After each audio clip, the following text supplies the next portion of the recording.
I'm so pleased to welcome Mark Brennan Rosenberg to discuss his new book, Eating My Feelings. The book is a series of stories from Mark's life, all the way from his childhood as a half-Jewish, half-Catholic gay kid with a fairly crazy stepmother, through his adulthood in the world of gay men in New York City, complete with an imagined personal relationship with Tony Horton of P90X fame. The book had me laughing from the very beginning, mostly because 12-year-old Mark was apparently incredibly sassy and made pop culture references that the 90 kids in me greatly appreciates. And also, as some of you know, this book tour was made possible through a Kickstarter campaign featuring rewards for different levels of donations. And I was looking at it today and I saw that no one donated enough to receive a piece of pottery handmade by Mark in his college years. So I think we should all just take a minute to think about that missed opportunity. But that said, we're very pleased that his campaign was a success and that he's here with us tonight. So please join me in welcoming him. So I'm just going to preface this by saying if you're easily offended, you might as well get the hell out now. I'm serious.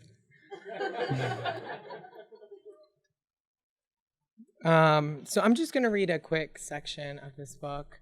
And then I always like to do some new stuff because when you're a writer and you're sitting alone at home, chain smoking in the dark, writing books, you don't really get an idea as to what's funny and what works and what doesn't. So I'm going to read just a short section of Eating My Feelings, and I highly encourage you to buy a copy on your way out, or I will cut you. And I will. I'm doing a head count, and I already did a book count. So this book, like she said, is about weight and body image issues. And when I was a child, I went to this theater camp that I loved so much because I loved to dress in boas and sing show tunes and do all of these other fun things that were totally not what straight people did. And my father and stepmother decided at the last minute one summer that they were going to send me to a basketball camp. And I really don't know, what prompted that might have been the fact that I was perpetually quoting Clueless or wearing Melrose Place cologne. But I went there and I, stuck it out. And I was in this cabin with this guy who was kind of like a pedophile, and these 3 Italians, 2 of which were named, what were their names? Anthony. And one who was named Giovanni. And so I was forced to exercise in this field that was being backed up by the sewers. So we were basically playing in our own shit. And when I got back to my cabin, I decided to take a load off. And this is what happened. And I also tried to blackmail the camp counselor into letting me go home, which didn't work. So I walked back to my bunk, bypassing the shower altogether, and entered. I saw Anthony too. I saw that Anthony too was in his bed listening to his headphones. I shot a dirty look at him and lay on my bed.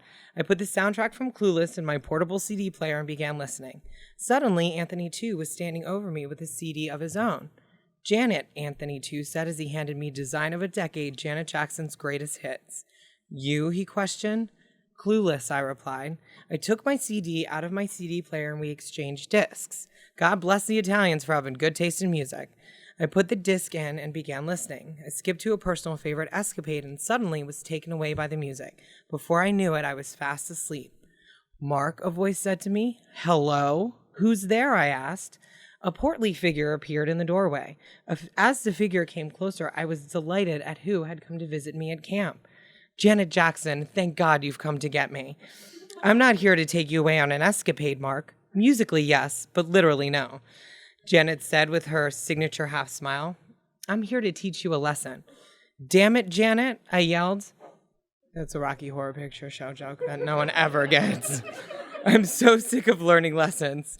You know, Mark, I've always had trouble with my weight. People in the media have always made backhanded comments about it. But I never let it get me down. She paused. What's that smell? Oh, that's me. I know. I smell like shit. I was playing in it all day. Maybe you should take a shower, Janet said. Maybe you should put out a new record already, I retorted. Listen, Mark, you have a problem with your weight, and I think I can help.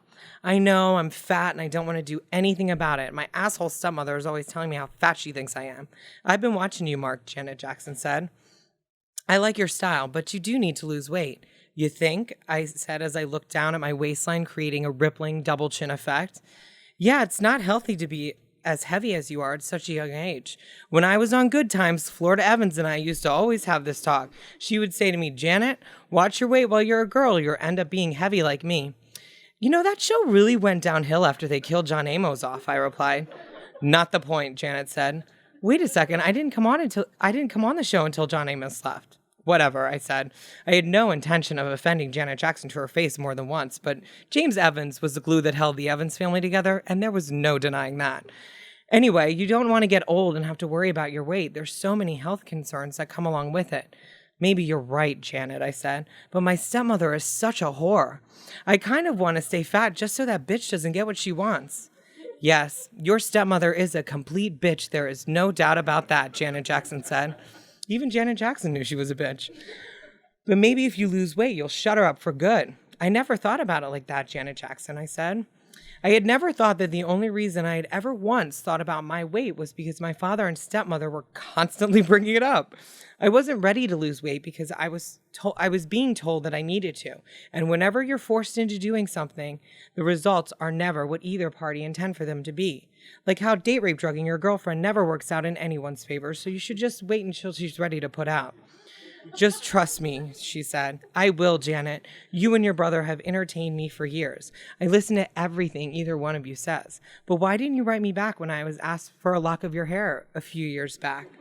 Oh, that, she said. Well, I was on the Rhythm Nation tour and I was super busy. Here, she said as she yanked a lock of her weave out of her hair and handed it to me. Take this. Lose the weight and prove to that bitch you can do it. And remember, Mark, growing old means giving up everything that gives you any pleasure whatsoever. So cool it with the cookies. So I have a very interesting imagination. So I've actually finished a third book, and it's called Love Stories Suck, and it's a collection of love stories. And it's kind of like how our take on like Snow White and Rapunzel and even things like Superman or all of the greatest love stories, Superman and Lois Lane, Carrie and Mr. Big from Sex and the City, kind of mess up. It is a great love story. 6 seasons of a TV show and 2 movies.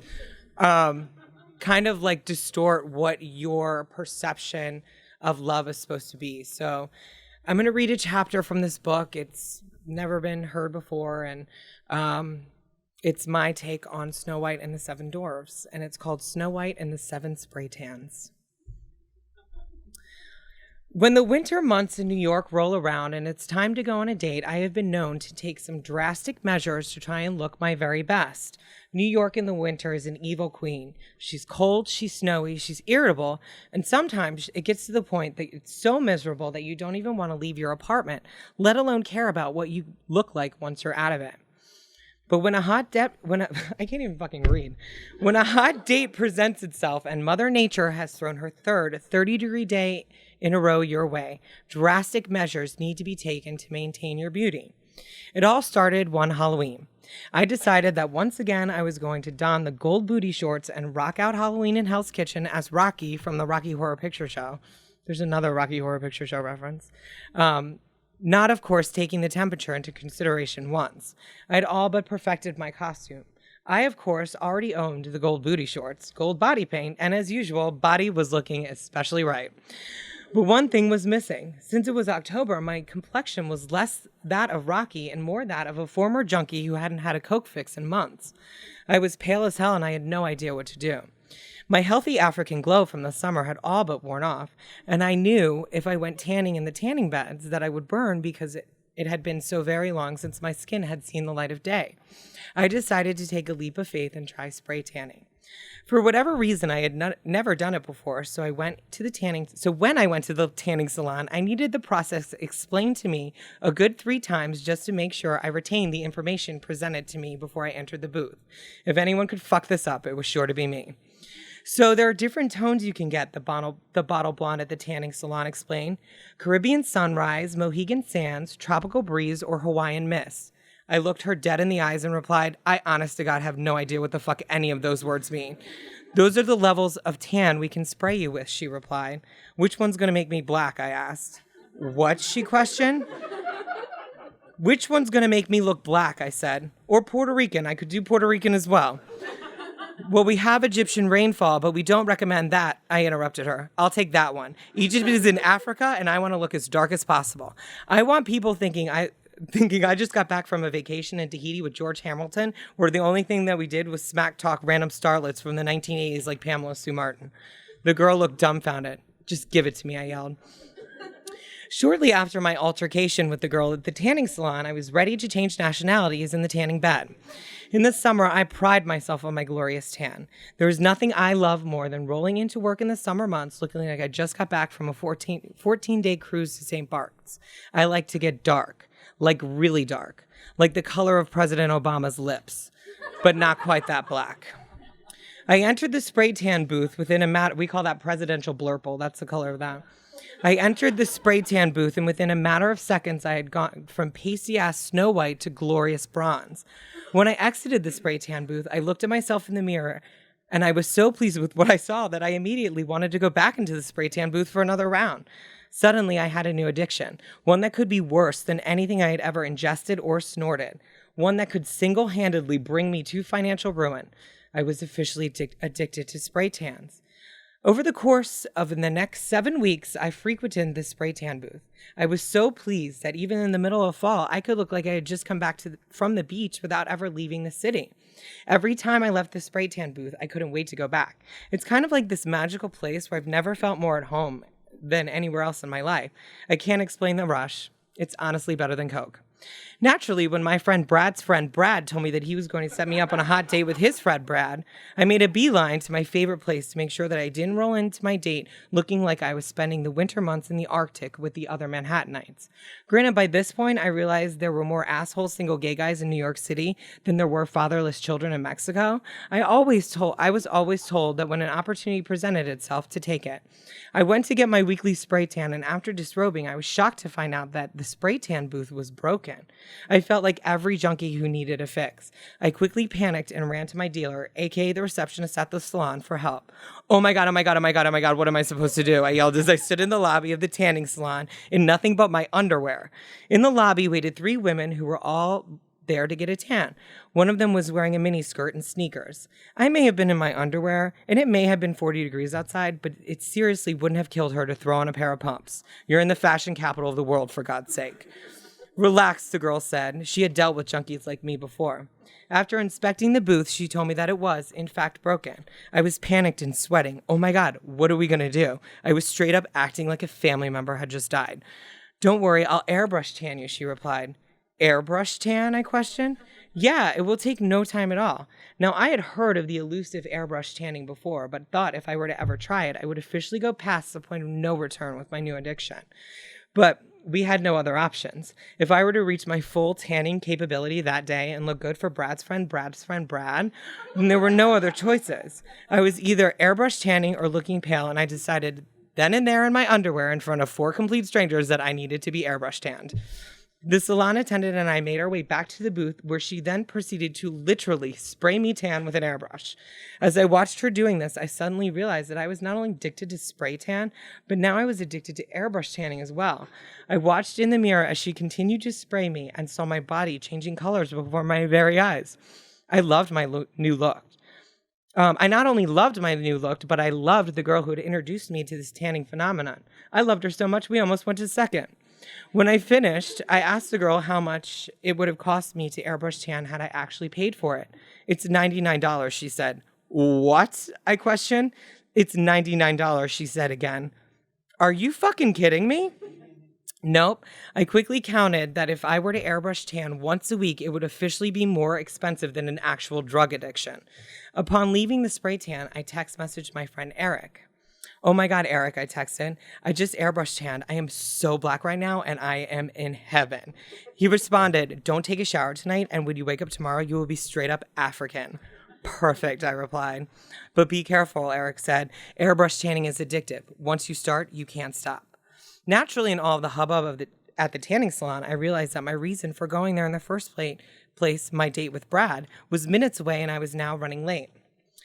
Brad and I were meeting at a bar in the meatpacking district of the city. At this point in my blind dating career, I decided that meeting at bars for dates beats dinner because even though I don't drink, a full-on meal keeps you there for hours, and if the date is bad, you're trapped. I guess I felt lucky for going on a date with a pretty hot guy. Not sitting on a half-crescent moon in a Britney Spears music video lucky, but lucky nonetheless. I ran from the subway to the bar as only I can managed to break a sweat in the dead of winter. I flung the bar doors open and quickly spotted Brad, who I noticed from the picture that Brad's friend Brad had forwarded to me days earlier. When I walked in, I put my hand to my brow and realized how badly I had been sweating and that my airbrush tan was dripping from the side of my face. I walked up to Brad, trying to maintain composure, and he gave me a look that said, "So, did you adopt a child on your trip to Africa or what?" "I'm Mark," I said. "Brad," he replied as he shook my hand. I sat down on a bar stool across from him, and he gave me that look that said, I didn't know Mexicans could have blonde hair and blue eyes." "So what do you do, Brad?" I asked as I felt a line of sweaty spray tan begin to drip from my forehead to my cheek. Brad grimaced. "I work in sales," he said as he took a sip of his drink. He then paused and mustered up the courage to say, "I'm sorry, but you are so tan right now. Did you just come back from vacation or something?" "Oh no, I airbrush tanned," I retorted. I wanted to tell him that I always aspired to be a big black woman and now I was doing so through spray tan, but refrained from saying anything. Brad was kind of a sourpuss. I could tell that he wasn't going to be the Prince Charming to my former Snow White. But since it was Monday and we were at a dark bar on the Lower West Side, I figured I would try to make the most of it. The music was blasting, and once I finally began to stop sweating, the DJ had the nerve to play Bad Girls by Donna Summer. It's like he knew me. Every time I hear that song, I go crazy. I love that. My love for that song started when my brother, mother, and I sang it at karaoke in a dive bar somewhere in the middle of Jersey, hammered off our asses just before my grandfather's funeral. Every time I hear it, even now when I'm sober, the spirit of Donna Summer comes over me, and all motherfucking bets are off when I take to the dance floor. There is no stopping me. "Come on," I said as I grabbed Brad off his bar stool and onto the dance floor. I thought it was time to show Brad a thing or two about how to do a body roll. This is my jam. We began dancing, me like a paraplegic accident survivor and Brad like a normal gay guy, bobbing his head up and down, looking around the room for someone to take him away from the crazy person that stood before him. The date was going nowhere, so if anyone could save it, it was sure to be Donna Summer. As we continued dancing, I noticed a brown spot on my white t-shirt. I figured that it must have been makeup, possibly from the girl who had airbrush tanned me earlier, who I almost went to second with. But as we continued dancing and subsequently sweating, the spot began getting bigger and bigger until finally my white shirt became a brown shirt. "What the hell is wrong with you?" Brad asked. "I don't know," I replied. "It must be my airbrush tan." "You're sweating through your tan like a goddamn wildebeest," Brad said, disgusted. I didn't have the time or the mental bandwidth to explain to Brad that I had a glandular problem and I'm prone to chronic sweating and that he was an asshole for bringing it up, so I let it slide. "My friend told me not to shower so I would look black tomorrow morning. That's probably why my tan is coming off," I said to Brad. I was so involved with the music that I simply continued dancing. As if that wasn't enough. Excuse me. As if that wasn't enough, right after Donna Summer finished, Diana Ross came on loud and fast, and I had no choice but to continue dancing it out. Before I realized it, I was a dancing queen, alone on the dance floor like a complete drug addict dressed in a brown shirt that was once white. Afterwards, I walked up to the bartender to see if he had seen Brad. "Did you see where the guy that I was with went by any chance?" I asked. "Yeah," he replied. "He left right after the time Love to Love You came on. So about 4 minutes ago. Said something about the psychopath with the horrible spray tan and left." "I assume he was referring to me," I uttered. I looked down at my shirt. What a mess. "Well," the bartender asked, "I don't know what happened there, but if worse comes to worse, you can just tell people your shirt is one of those pattern shirts from H&M. "H&M? I shot him a dirty look. "That's your answer to this." I ran to the bathroom and quickly inspected the situation. When Donna Summer is on, I really can't control myself, so my dancing was pretty much amazing, which resulted in my spray tan coming off on my clothes and dripping down the side of my face. I still look like a straight up Puerto Rican, however, so I was happy. I hopped into a cab to go home. I was pretty embarrassed that my spray tan had come off, thereby ruining my date, but then realized there were far more embarrassing things that had happened to me that week alone, like how I was 2 seconds away from sharding at work the previous week and ran out of my office as if the devil had possessed me. I ran home and text messaged my spray tan friend immediately. Do you think you'll ever spray tan again after that, he asked. Is the Pope Catholic, I replied. Any normal person would have seen the hilarity in all of this, which leads me to believe that Brad was not my future husband, boring conversation and judgmental looks aside. Besides, Snow White's prince didn't judge her for being just a shade darker than an albino, and my prince won't criticize my need to look like a completely different nationality. I know you read articles like Huffington Post and the blog and stuff like that. So what do you find the reaction to those articles are different from yours? You know, the wonderful thing about the internet is that it gives you the ability to share your work with the world. And I'm very, very fortunate to be with Huffington Post and Advocate and sometimes BuzzFeed, doing some crazy stuff for them. The awful part about sharing your work with the world are the opinions that people feel the need to discuss that have no relevance to anything that you just said, especially among gay men. Gay men are maybe the lowest. It's white girls, then gay men. Gay men are the only subculture.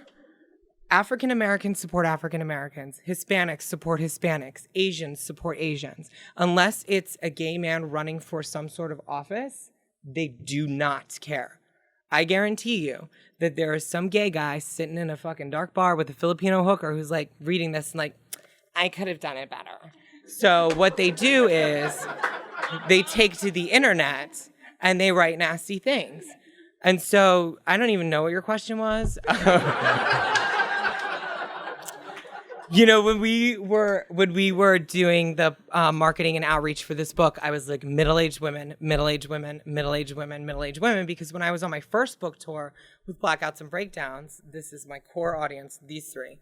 When I was on my first book tour for Blackouts and Breakdowns, the first half we were like gay, gay, gay. All gay guys are gonna love this. It's all stuff that gay guys have done, da da da da. But then I realized gay guys don't like being talked about. Middle-aged women love to hear what gay men are talking about. There's your target audience. So, you know, I've met some really wonderful people touring, and, you know, just through this book, aside from, you know, the Huffington Post articles and the blogs and stuff are really great, but it's also kind of backfires on you a lot because people will be like, oh, I can read it for free. Why am I going to buy something that you've written? And I've written so much crap that it's just out there, and the response to this is great. Gay men can go and fuck themselves if they don't like it. I really don't give a shit. But, you know, my core audience is middle-aged women. I'm doing a big black outreach right now. I love them. Yeah, I love this guy. Walks up to me in Starbucks today. He's like, did you write Blackouts and Breakdowns? And I was like, I did. You're my new best friend. You made my hatred for DC go down a little bit. So, yeah, I mean, it's just, you know, it's public opinion. Everyone feels the need to judge. So I don't really remember, like, what your question was. But did I answer it? Okay. Gay men trash talk each other for a myriad of reasons. Let's go over them. Number one. Gay men, I don't even think it's a sexuality thing. I think it's a sex thing. Men are more prone to want to have relations on a more frequent basis. Women are more nurturing and want the comfort and the family and stuff like that. That's why stereotypes are the way they are. Gay men are whores, lesbians like move in after the second date. You know the stereotype. But I think there is so much competition between gay men because when you go to a gay bar, it's all men. There's no buffer. Yeah, you get your fun, dumb, drunk, straight girl every once in a while who's like, let's get more shooters. But generally, when you're out at a gay bar, it's men. And a lot of times, gay men have careers in the arts and careers where they're going up against each other and things. They talk badly about each other because they all think it's a fucking like real life version of Mean Girls, like being played out in front of you. It's disgusting for a community that is supposed to be fighting for the rights to legally marry, which even though you can do, you really can't. In Alabama, you can't. We still don't have, you can still get fired for being gay. Like, you can. Those things alone should make us all band together to be more of a community. And it's not. It's sad, but it's not.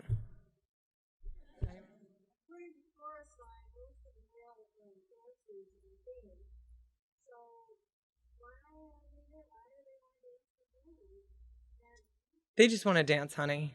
They don't care who it's with. You know, we love the arts. I don't know why. It's all about expression, you know. Gay men have this very unique way of expressing themselves, whether it be through theater or drag or writing stupid books or whatever it may be, you know. It's all about not being who you are, because gay men were oppressed for a very, very long time. So theater and drag and movies and books and literature were an outlet for that repression. Does that make sense? Thank you guys so much. I'm going to take a picture of this. I love you guys being here.